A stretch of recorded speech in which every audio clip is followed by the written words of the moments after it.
Welcome to our channel. If you're experiencing a Google Play billing error, follow these step-by-step instructions to resolve the issue and complete your purchase. Step 1. Open the Google Play Store app on your Android device and ensure you have a stable internet connection, either Wi-Fi or mobile data. Step 2. Clear the Google Play Store cache by going to Settings, selecting Apps or Application Manager, then finding Google Play Store.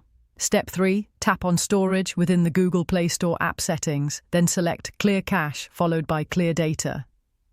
Step 4. Go back to your device settings, select Accounts or Users and Accounts, then tap on your Google account. Step 5. Remove and re-add your Google account by tapping the three-dot menu and selecting Remove Account, then add it back by tapping Add Account. Step 6. Open the Google Play Store again and tap on your profile icon in the top right corner. Select Payment Methods to verify your payment information. Step 7. Check that your payment method is valid and up to date. Update expired cards or add a new payment method if necessary. Step 8. Try your purchase again. If the error persists, restart your device completely and attempt the transaction once more. Contact Google Play support if issues continue. Don't forget to like this video and subscribe to our channel.